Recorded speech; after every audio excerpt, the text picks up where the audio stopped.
Welcome to the Brain Factor podcast, hosted by myself, Joy Riddle, and Laura Hawley. We are part of the 50-year legacy of Meridian Behavioral Healthcare, where we believe that wellness is within everyone's reach. This podcast is a conversation about what research-based protective factors look like in real life. Our hope is that you will walk away with something that you can use in your own life and have had some fun with us along the way. So let's get started. Hi, and welcome to the Brain Factor. Thanks for joining us. Today, we are going to unpack the protective factor of access to support services, right? Like, what does that even mean? So we're going to talk about what that even means and how we sort of bolster up that protective factor, reduce our risk to develop issues and problems down the road, right? Yeah, and we wanted to talk about this today since it's May, and May is Mental Health Awareness Month. It is Mental Health Awareness Month, and this works really well for that because we're going to talk about becoming more aware and then what those next steps are when we are, right? So I think before we even kind of get to talking about like our access to help and support, how do we even know when we need it? Right. That's a huge part of this is the foundation of that. How do we know when we need it? And one of the things I really like, preach, I guess, for lack of a better word, over and over and over again is that, so many things that we perceive as mental health crises or issues are actually a normal part of the human experience, right? Yeah. The same way like our physical health, ups and downs and highs and lows and things that go wrong is a normal part of being a human being. Depression and anxiety, not just like sadness and nervousness, like depression and anxiety is a normal part of the human experience. And I think we don't talk about that enough. We can't possibly talk about that enough because it feels so isolating when we are experiencing that. So if it's normal, when is it not? Right? That's Yeah. such a difficult question to answer. How do you know, How do you know that it's time to seek outside support? Absolutely. And it's really tricky with mental health because like, if I break my foot and I look down and my foot's facing the wrong way, I have the mental clarity to say, gee, my foot's not supposed to do that. I should probably go get some help, right? Right, But right. when the thing that's not operating properly is impacting my mental clarity and my ability to see that's even a problem, that becomes trickier, right? So Yeah, because sometimes you don't even recognize that right, you right. need the And help. how effective is it when we hear from other people? Yeah. Who likes It's to like be told that, right? Like nobody likes to be told that. But well, interestingly enough, the statistics show us that it is effective. People are more likely to seek help if somebody close to them suggests it, Yeah, right? that's one of the top reasons I It think that is. someone will Mhm. be. And we also, one other thing that we know while you're talking about that person that might suggest it to you is the average person waits 10 years Right. to seek help for a mental illness. And that Mhm. could be for a lot of different reasons. But if you're a person that can say, hey, Laura, I think that maybe, This is something you should this is look something into. you should, Yeah. you should go talk to someone about this. Maybe you can cut that 10 years down. Yep. Yep. And that's such a great point. Like really Yeah. looking at how long people wait and what impacts that time, Mhm. what reduces that time, right? But even recognizing on a whole. So one of the best Mhm. analogies that and you've heard me I say love this this one. over It's and over and great. over again, right? I may have even touched on it in a previous podcast. Now that I'm thinking Yeah. about it, it feels I familiar. yeah. I've But stolen it since it's, nice, good, you steal get away. credit 3 times, then it's Then mine. it's yours. Yeah. Fair enough. Fair enough. Is really to look at it the same way we look at a sore throat. Yeah. So if I have a sore throat, I know that I'm not quote unquote supposed to have a sore throat. That's not my Yeah. baseline. Something is wrong. But it's also a pretty normal, abnormal event. Yeah. I can expect to have a sore throat. I've had a sore throat before in my life. I will have one again. Right. So before this pandemic, if I have a sore throat, my first call is not the doctor. Right. Right. So there's some things that I know that I can do at home to Yeah. help get me through this normal, abnormal event. Yeah. Right. So I can have some hot tea. Warm Right. water with Warm water lemon. with lemon. Yeah. Right. Maybe I'm going to cancel my dinner plans Yeah. because I'm not feeling my best. Right. And I'm going to have some throat drops. Mhm. But if I do all that and my sore throat doesn't get any better and some time Yeah. passes, I'm going to call the doctor and Yep. I'm going to go, hey, I think I need to come in. I think I need you to look at my throat because nothing I'm doing at home is working. if we look at mental health challenges through that same lens, it gives us sort of a blueprint of how to determine when we might need some outside help, Yeah. right? Okay, so I'm feeling depressed or I'm feeling anxiety. This is an abnormal event, right? And there's things that I know that I can do at home. Yeah. I can, use all these great tools that we talk about every month, right? I can take extra care of myself. I can use my self care plan. I can rely on my resources. I can not go to my dinner plans. I can drink hot tea. Some of it's the same, right? Yes, exactly. But if some time passes, and in the mental health world, I'm we still look at about getting. 2 weeks, right? Hmm. 2 weeks or more, and it's impacting my ability to work, carry out my daily activities, or enjoy satisfying relationships.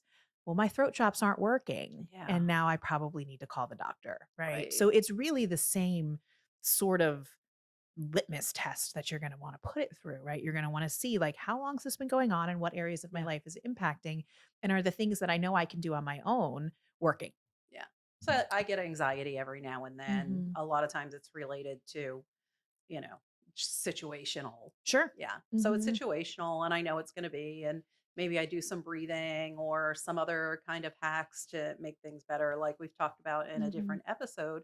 But if it's persisting Right. for a long period of time or happening more frequently, or none of my hacks or my tricks are working for me, Right. Then you need to I go need to see seek someone. seek some outside Yeah. support and Mhm. help.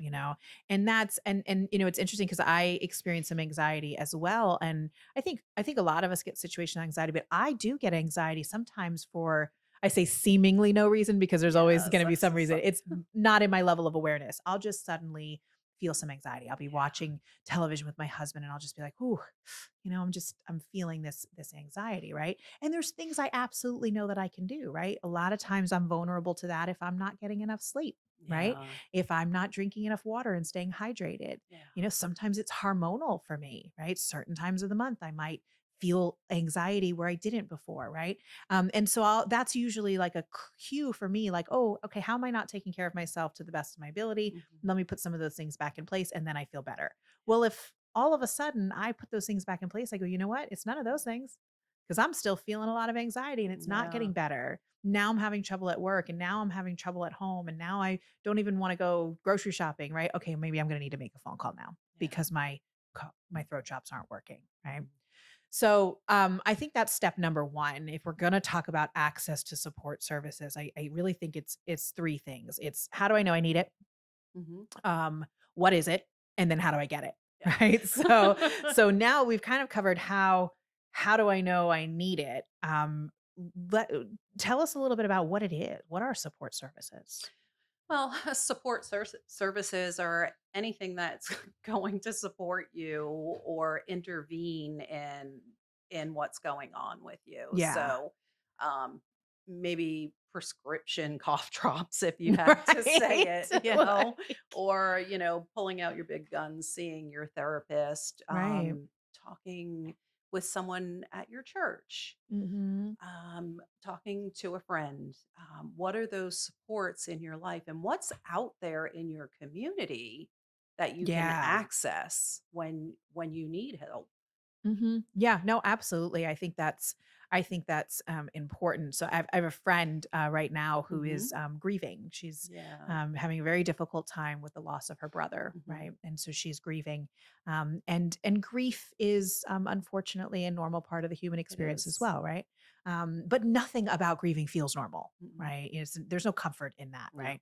So she's struggling and on all of that, but she's looking at now support groups of other people who are Hmm. grieving, right? Yeah. Because her throat drops aren't working, Hmm. right? She's not feeling better in that grief, not Yeah. figuring out what to do with that grief. And so some people who are going through a similar experience or have been there before, she's feeling like maybe she can learn from them. So that's sort of her next step, is to find that support group. And I thought of that when you said church, because I think she's found it through her church. I think that's where she Yeah. found that. Yeah. But churches have those things sometimes. Mental health organizations, obviously, we're going to be partial to Meridian. That's what this Definitely. Yeah. podcast is powered by. But we're not the only ones. But we do have great services for things like that, and Yeah. groups and And things that a you can full plug into. continuum of services, from Sure. prevention through longer term residential care. Yeah, Yeah. and what I think too is important if we're talking about support services that yeah, absolutely, like a counselor, a therapist, Yeah. like clinical treatment based care. Absolutely. But that's not the only thing you're going to find at a professional organization that offers support No. services. You're going to find those groups. Yeah. You're going to find classes. Yes. Like you mentioned prevention. Yeah. That's the arena that I work in. And so you're going to find some public health education classes where Yeah. you might could learn some new Mhm. things about how to navigate what you're going through, right? And sometimes even like in the support services might be. I love when you said or call a friend. Like there's your phone a friend, right? Like Yeah. who in my life. Who's my lifeline? Yes, who Yeah. in my life can support me? And I think, and I'm gonna like totally go off on a tangent now, but like I think along those lines, and it bears addressing. A lot of us are blessed to have like a person, right? This is Yeah. my person I tell everything to. This is my person I lean on. This is Yes. my person. It doesn't mean that's the person that can help you with Mm-mm. everything, right? Like if I Mm-mm. have a legal problem, I'm not going to go to my doctor. If I have a medical Right. problem, I'm not going to go to Yeah. my That's lawyer, right? right. So like you have to go to the right person for the job, Yeah. right? And Mhm. so when we're in this place where we're like, okay, my cough drops aren't working and let me go get some Yeah. support.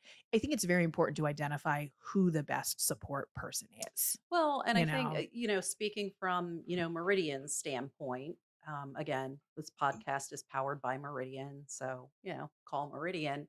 We have an access line. So you Yeah. can call that access line, or you can go to our website, click on a telehealth button, and get to speak with someone, Yeah. that can help you, because you might not know what the support is that you need, but our professional people can talk to you and help you determine that, help you figure out what it is. Yep. Or if you're not aware from where you're listening of who your community mental health center is, call your general practitioner's office, start there. If you need Yeah. to, they can help direct you if you're not sure. I think that's such an important conversation to have too, is that your Hmm. primary care physician knows so much more about this stuff Yeah. than you're giving him or her Hmm. credit for, right? Just Yeah. generally speaking, right? Yeah. I really do think that like primary care over the past decade or so has become so well versed Hmm. on screening for stuff, Hmm. right? And so that's made them a really good resource and a really good way to get some. So if therapy scares you, I don't want it to. I hope it doesn't. It shouldn't. But some people are still holding on to some of those archaic feelings, Yeah. Start with primary care. That could be, take a little baby step there. You're talking about archaic Mhm. feelings right there. So, and that brought me back to something else, a recent conversation I had someone where sometimes you might be worried about seeking care because of archaic business practices or Yes. archaic regulations. After a recent podcast, someone contacted me and said, well, I'm in this particular industry, and there are these regulatory things that say if Mm. I seek mental health, then I can't do my job because Right. obviously I'm mentally ill. And that goes, yeah, because now I'm considered a Yeah, danger because of the nature of what I right. do. But So, it's so yeah. archaic. I'm sure that policy is someone just hasn't caught that up Yeah. yet, but it exists. And those archaic Mhm. feelings or emotions or thoughts about mental health, there's no better time to talk about those than during Mental Health Awareness Month. Absolutely. Yeah. And policies like that unfortunately do still exist Yeah. in certain industries or even just in certain pockets of certain industries. And Hmm. what that creates is it just creates an environment where people are really delaying getting help, Yeah. delaying getting assistance. And if those policies were ever put in place as a means to help people, it's certainly doing the opposite now. Yeah. So if you're and I stress that so importantly for, if we have employers out there, if we have anybody listening or watching that is in a position to create some of those policies Hmm. or eliminate some of those policies, I would urge you to really look at that because if you're thinking in terms of like, how does this benefit the company, even if you're just looking Right. at through a company lens, right? If you have somebody who has the flu, wouldn't you want Hmm. them to know that they could go to the doctor and get flu treatment instead of coming in sick and not doing their job well and getting other people sick. I mean, mental health doesn't work the same way, but like, Yeah. you know what I'm saying? Like it's obviously worse to have someone come and attempt to do their job when they are ill versus allowing them the space and the time and the permission, if you will, to go get the help that they need, you Yeah, know? well, I think maybe when those archaic business practices are in place, they're related to the archaic thoughts about mental Absolutely. illnesses and all the things throughout our history that we thought That it's about dangerous and people are mental violent and people are, illnesses. yeah, all Yes. that stuff, you know? Yeah, And as I we've know, broadened to mental health. yes. Hmm. And realistically, like there's actually no link Hmm. between mental illness and violence. None. Right? But if Yeah. you look at um what the media tells us, Yes. movies and songs and television and news, right? And the conversations that are surrounded it. And here's where I see where some of that comes from is our and I don't say this as a criticism, but our kind of lack of understanding about some of the not just mental health, but we don't understand mental health as a society, and then we don't understand violence, and so we link them together, right? Yeah. And where we see that show up is the uncomfortable conversation when there is an act of violence, and Hmm. someone says, "Well, they must have been mentally ill because no one would do that," right? Well, then that opens the door for the whole conversation that yes, sometimes people do bad things and it doesn't necessarily mean it's linked to mental illness, right? But the science supports that there's no link there, right? Yes. But logic supports that when things go untreated and fear enters the picture and fight Yes. or flight enters the picture Hmm. and environments become unpredictable and they're not supported, if violence is ever going to enter the picture, that's where it's going to live. I mean, that's just logical, right? So let's get people the help that they need when they need it. We also have the issue if people aren't seeking help. So like, you know, like the person that reached out to you, they work in an industry. Let's say that person needed some support and they Yeah. go, nope, I can't get it. So that's off the table for me, right? Now all this time passes. What do you think's happening in that time? Yeah.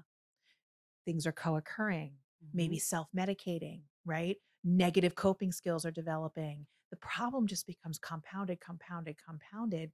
And then yes, recovery is always possible, but it sure gets harder, Yeah. you know, where we can go to the doctor, get what we need to get the Yes. sore throat taken care of Right. and get back to work, Yeah. right? And Even as maybe, a business owner, yeah, why wouldn't you want that? why wouldn't you want that? Maybe Right. your sore throat is depression, Right. you Right. know, and you Yeah. So just let's get need that taken care of exactly. and let's get to feeling better, being more present in our Hmm. lives, more Hmm. productive, right?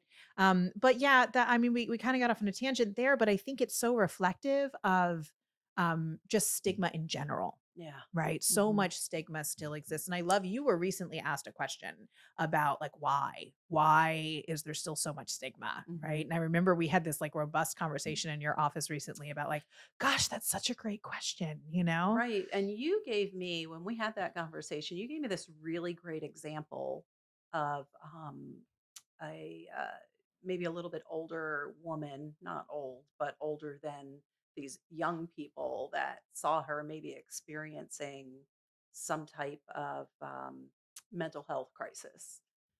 And they came and they talked to her, and then they went away. Tell this. This Yes. was the most beautiful, you know. Yes. So one of the things, and I was looking at you deer in the headlights. I was like, oh I gosh, know. what I was was the just going to story? keep telling the What was the story story? until we But then it got came to together it. for me. But yes. So one of the things that I would love to highlight this for Mental Health Awareness Month. Yeah. Like, if you are watching or listening and you are in your 20s, you are winning. Your Yes, generation you is are winning. winning. Okay, because Yes. there are some things that I see out of this generation Mhm. that we haven't previously seen. That is so the way that people in that age bracket are treating each other and are talking about mental health issues and are aware of it. I mean, Yeah. like They're just like, take yep, care of your mental health. mental illness as a weakness. You guys don't own that. We own Mhm. that. We Yeah, did that. we did that. Right. Like, so that's not, so I have so much hope and joy that comes out of seeing what's happening. And I saw a great illustration of that Yes. recently. So I have a friend who, and see, you threw me because you said older woman. She's my age. We're not old. No, Well, I'm I kidding. just meant older than the 20-year-olds Yes, olds. no, it's correct. I'm just giving you a hard time. But Because I'm older than you. so I have a friend who's also in her 40s, and she has gone back to law school. and gone to law school, not back. She went to law school. And that has been, come with a unique set. I mean, law school is hard no matter what, right? But Yeah. like if you're in your 40s and you have a family and she's got teenagers and all of that, right? So it Hmm. comes with a whole different layer of experiences that maybe your peers aren't, your classroom peers are not experiencing. So she had a particularly difficult day on campus where she was feeling like, she couldn't be there for one of her kids. It was like the Yeah. first time ever, And I mean, her husband it was fine. He went, but she didn't, right? So she kind of had a moment. She was on top of all the work and the stress and all that. So she had a moment and she shed some tears in the student center in a corner she thought was a little private. And a group walked by her and they were like, "Hey, are you okay?" And these were typical aged college students, "Hey, Traditional you college okay?" students. And she was like, "I'm fine. It's just, it's been a little rough." "Okay." Well, they walked away. They circled back around and Mhm. they had gone to some vending machine or some stand or something. They got her a snack and they were like, "Hey, we don't really know what's going on with you, but we just want you to, know that, we're here for you and we hope you're okay." And they gave her like a biscotti or something Yeah. and a hug Yes. and she Yeah. was like, "What just happened?" And I just Yeah. thought that was just such a beautiful story and a great display of like how this generation really does take care of Yeah, people because just there are innately. time. Yeah, yes, that's the difference. Because It's there just are times in automatic. the past through my lifetime where we just go, Like, "Look, okay, there's a yeah, crazy I'm old lady turning. If crying in the you're just hallway." listening, I'm turning my head Right? away and acting like I don't see Yes. it. Yes. Yep. So I think those are the takeaways, right? So it's we're talking about mental health awareness month, stigma. Take a look at stigma. Take a look at what archaic things we're still carrying around, right? Know that this is part of being a normal human being, right? Yeah. Do the things you can do at home and know that, 2 weeks or more impacting your life in ways that are negative. Let's go get some help. And that Yeah. help doesn't always have to be professional. But if and when it is, we've got crisis response teams. We've got community behavioral health centers in just about any community or nearby if you're in a rural area, right? Google that stuff. Know it before you need it. Know what your Hmm. county crisis hotline numbers are, suicide text line. Go online Yeah. to these places like Meridian, where we have the ability, if you're in a crisis, to tap in to telehealth and talk to somebody in real time if you need it, right? And then none of that replaces getting in with a therapist, which sometimes can be a wait, sure, right? Yeah. Getting in with a therapist and going through a treatment plan and really like having that be a healthy part of your life. Mhm. I think that kind of covers the whole gamut of Yeah. that. But Mental Health Awareness Month, be a little more in tune with yourself. Be like those 20-year-old kids that gave my friend a biscotti. Yeah, So, definitely. We all want to be like those yep. friends, and if you're in the North Central Florida area, definitely look at Meridian. Go to our website, mbhci.org. Take a look at the services that we have. Even if you don't need those, you may be able to recommend those to a friend. Or Mhm. if you're in the state of Hey, Florida, you listen, can access our I telehealth. don't need my fire extinguisher today either, but I keep it Yes, up to date and I know where it is. So maybe right. take a look at it in case you need it one day, right? Yeah, So yeah. Thanks for joining us today on the Brain Factor. We're so happy that you spent the morning, or these 25 minutes or so with us. It's Mental Health Awareness Month, so be aware. Be aware of what's going on with your friends, and be like the two people in Laura's story that Mhm. gave someone a hug and a biscotti when they saw that she was having a little bit of a stress. So. Thanks for joining us. Yes. Thanks for listening to The Brain Factor. Joy and I are so thrilled to be having these needed conversations. We'd love to hear your feedback on this episode, so if you could drop a comment or leave a review with your thoughts or any requests that you may have, it would be appreciated. Don't forget to like, subscribe, and share with your friends. Living a healthier and happier life starts with one step, and we're excited to be on this journey with you. Until next time.